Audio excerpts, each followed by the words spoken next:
اور اس سے بڑھ کر غزوہ تبوک ہوا سن 9 ہجری میں، سارا کفر جمع ہے ملک شام میں، تو نبی کریم صلی اللہ علیہ وسلم جیش العسرہ، اس لشکر کو کہا بھی کیا جاتا ہے جیش العسرہ، یعنی تنگ دستی میں لشکر کو تیار کرنا۔ اس وقت حالات بہت خراب تھے مدینہ کے، قحط تھا، غربت تھی، پریشانیاں تھی، بہت مشکل حالات تھے، اور ادھر سے سارا کافر ملک شام میں جمع تھا اسلام کے خلاف اور مدینہ پہ حملہ کرنے کے لیے۔ نبی کریم صلی اللہ علیہ وسلم کو اس کی خبر ہوئی، آپ نے انہی حالات میں جنگ کا اعلان کیا اور فرمایا کہ اللہ کے راستے میں تعاون فرماؤ، حالات تو مشکل ہیں، غربت ہے، پریشانیاں ہیں، فرمایا دو اللہ کے نام پر اللہ کے راستے میں جہاد پہ خرچ کرو۔ حضرت عثمان رضی اللہ تعالیٰ نے یوں مجمع میں تشریف فرماتے، اس لیے ہم کہا کرتے ہیں کہ ہم آپ کو جو ترغیب دیتے ہیں نا خرچ کرو، کرنا اللہ نے ہوتا ہے، کرتا کون ہے؟ اللہ، پوری ضرورتیں اللہ ہی کرتا ہے، لیکن ترغیب دینا، سمجھانا، ابھارنا خرچ کرنے پر یہ میرے آقا کی مبارک سنت ہے، میرے آقا کا مبارک طریقہ۔ حالانکہ میرے آقا چاہتے تو اللہ احد پہاڑی سونے کا بنا دیتا، کئی اختیار تھا۔ اور یہ بات بھی یاد رکھو، آج بات یاد آ گئی اسی ضمن میں، غربت میرے آقا کی اختیاری تھی، خود پسند کی ہوئی تھی، خود اختیاری تھی وہ غربت۔ اگر چاہتے تو جتنا چاہتے اللہ پہاڑوں کو سونے کا بنا دیتے، اختیار تھا آپ کو، جو چاہیں لے لیں، لیکن فرمایا نہیں، میں یا اللہ انہی حالات میں رہنا چاہتا ہوں بس، تاکہ میری امت قیامت تک مجھے دیکھ کر اسے تسلی ہوتی رہے، پریشان نہ ہو، غم زدہ نہ ہو، روٹی کی وجہ سے، حالات کی وجہ سے کبھی دکھی نہ ہو، یہ نہ کہیں کہ وہ نبی تو خود پہاڑوں کے سونے کے پہاڑ ساتھ ساتھ چلتے تھے، ہمارے پاس کچھ نہیں ہے، پر میں ایک وقت کا مل گیا شکر کروں گا، نہیں ملے گا صبر کروں گا، تاکہ قیامت تک میری امت صبر اور شکر کے ساتھ زندگی گزارتی رہے۔ یہ اختیاری تھی آپ کی غربت، وگرنہ تو بہت کچھ اللہ، جب سب کچھ ہے ہی انہی کے لیے، بنایا ہی انہی کے لیے، ترتیب ہی انہی کے لیے ہے، سجایا ہی انہی کے لیے ہے، تو وہ جو چاہیں گے اللہ دے گا نہیں، سب کچھ دے گا، لیکن ساتھ رہنا اسی طرح ہی پسند کیا۔ فرمایا دو اللہ کے راستے میں تعاون کرو۔ حضرت عثمان رضی اللہ تعالیٰ، یہ مجمع ایسے لگا ہوتا تھا، کتنا خوبصورت و مجمع ہوگا، نبی کریم صلی اللہ علیہ وسلم ترغیب دیتے، صحابہ کھڑے ہوتے، نیتیں کرتے، یا رسول اللہ میں یہ دے رہا ہوں، یا رسول اللہ یہ قبول کر لیجئے۔ حضرت عثمان کھڑے ہو گئے، ایک نہیں، دو نہیں، چار نہیں، 5 7 اونٹ نہیں، کھڑے ہو کر پتہ کیا فرمایا؟ یا رسول اللہ صلی اللہ علیہ وسلم، اللہ کے راستے میں 100 اونٹ اکیلا عثمان دے گا،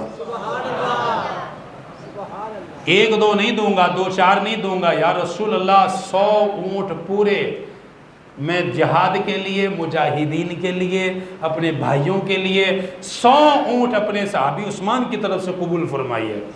پھر اگلی بات فرمایا صرف اونٹ نہیں، اونٹ پر کجاوا رکھ کر جتنا سامان اندر ڈالا جا سکے گا، یا رسول اللہ ان 100 اونٹوں پہ سامان بھی لاد کر دوں گا،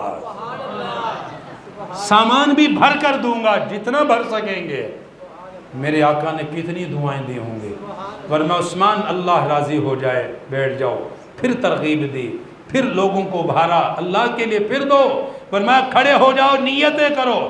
سیدنا عثمان غنی رضی اللہ تعالیٰ عنہ پھر کھڑے ہو گئے،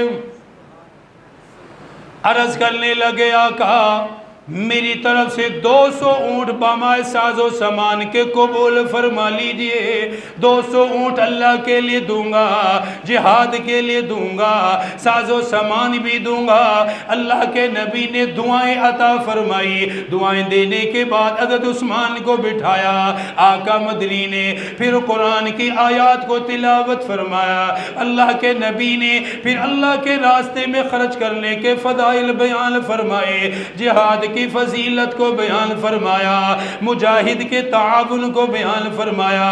حضرت عثمان سے رہا نہ گیا، تیسری مرتبہ پھر کھڑے ہو گئے، عرض کرنے لگے آقا آپ کا یہ غلام 300 اونٹ بمائے ساز و سامان کے اس جہاد میں دے گا۔ ایک اونٹ کی قیمت پتہ کتنی ہے؟ منڈی میں جاؤ نا تو عید پہ دانتوں کو پسینہ آ جاتا ہے، 6-7 لاکھ سے کم قیمت ہی نہیں مانگتے وہ اونٹ کی. اور عرب کا پسندیدہ مال تھا اونٹ، اس سے زیادہ ان کے ہاں کوئی مال محبوب نہیں تھا، سب سے زیادہ ان کے ہاں اونٹ سب سے قیمتی مال تھا. 2 4 5 نہیں 300 اونٹ، کتنا بڑا ریوڑ ہے. اور میں یا رسول اللہ میری طرف سے، باقی سب کی کوشش تھی تعاون کی، لیکن جیسے میں نے بتایا نا جیش العسرہ، اس کو کہا ہی جنگ کو جیش العسرہ اس لیے کہا کیونکہ یہ بڑی تنگ دستی میں یہ جنگ ہوئی، یہ حالات بہت مشکل تھے. 300 اونٹ یا رسول اللہ قبول کیجئے.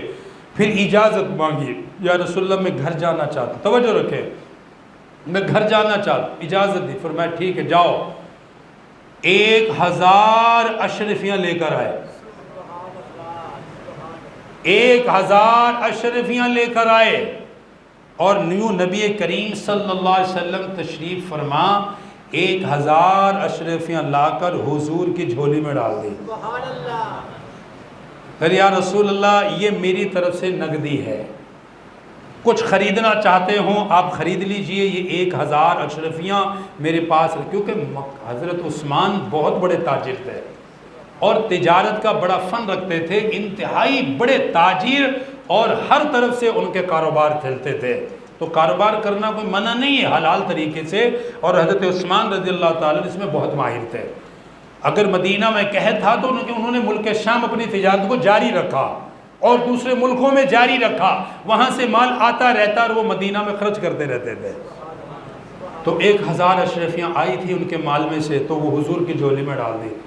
پتہ حضور کی حالت کیا تھی اس وقت؟ توجہ کریں کیا حالت، یہ جھولی میں اشرفیاں ہیں. میرے آقا اتنے خوش تھے کہ اشرفیاں یوں ہاتھ میں لے کے یوں اچھال رہے تھے، ایسے اچھالتے اس ہاتھ میں ڈالتے، پھر اٹھالتے اس ہاتھ میں ڈالتے، جیسے ہم خوشی میں سکے اچھالتے ہیں، اچھالتے نا سکے، یوں اٹھائے اس میں آگے، پھر یوں اٹھائے پھر اس میں آ گیا. وہ اشرفیاں جھولی میں رکھی ہیں اور حضور یوں ان کو اچھال رہے. صحابہ فرمانے کہ ہم اپنی آنکھوں سے حضور کو دیکھ رہے ہیں کہ سرکار مدینہ ان اشرفیوں کو اچھال رہے ہیں. اور انہی حالات میں پتہ کیا فرمایا حضور صلی اللہ علیہ وسلم نے؟ 2 باتیں ارشاد فرمائی. پہلے فرمایا اے اللہ عثمان نے مجھے خوش کر دیا، میری طرف سے عثمان کو آپ خوش فرما دیجئے. میرے اللہ عثمان نے مجھے راضی کر دیا ہے، میری طرف سے میرے عثمان کو آپ راضی فرما دیجئے. دوسری بات فرمائی ما ذر عثمان ما عمل بعد هذا اليوم. دوسری بات ارشاد فرمائی میرے صحابہ آج کے بعد حضرت عثمان کے کسی بھی عمل کا اللہ مواخذہ نہیں کرے گا. آج کے بعد اللہ تعالیٰ اس کے کسی عمل کو نہیں پکڑے گا، آج کے بعد اس کا کوئی عمل اسے نقصان نہیں دے گا، اس کا کوئی عمل اسے پریشان نہیں کرے گا.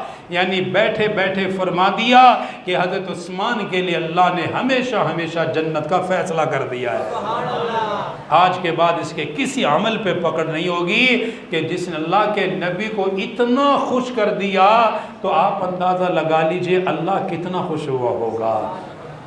اس کا نبی اتنا خوش ہے تو وہ رب کتنا خوش ہوگا، رسول اتنا راضی ہے وہ اللہ کتنا راضی ہوگا. وہ عظیم انسان حضرت عثمان رضی اللہ تعالیٰ عنہ 18 ذی الحج کو ان کی یوم شہادت ہے. آج 14 تاریخ ہے، اسی مناسبت سے میں نے ان کی کچھ فضائل مناقب بیان کی ہے. 18 کو ان کا یوم وصال شہادت ہے. اور پھر دیکھیں کہتے ہیں جس حال میں انسان زندگی گزارتا ہے موت بھی اللہ اسی حال میں دیتا ہے. یہ بات توجہ رکھیں. ہر بندہ چاہتا ہے مجھے اسلام پہ موت آئے، چاہتے ہیں نا، میں بھی چاہتا ہوں کلمہ پڑھتے ہوئے آئے، اچھی موت آئے. تو حدیث میں حضور نے فرما دیا کہ جس حال میں تم جیو گے اسی حال میں تم مرو گے، اور جس حال میں مرو گے اسی حال میں اٹھو گے. جس حال میں جیو گے اسی حال میں مرو گے، اور جس حال میں مرو گے اسی حال میں اٹھو گے. تو صحابہ اکرام کی حالت یہ تھی کہ حضرت عثمان رضی اللہ تعالیٰ عنہ کے بارے میں ہے کہ وہ روزانہ ایک پورا قرآن مکمل فرماتے تھے، پورے قرآن کی تلاوت فرما لیا کرتے تھے.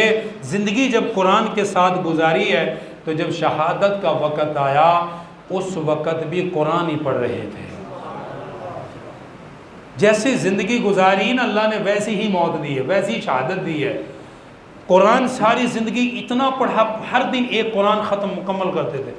تو جس دن شہادت قرآن پڑھ رہے تھے اور خون کا پہلا قطرہ قرآن پر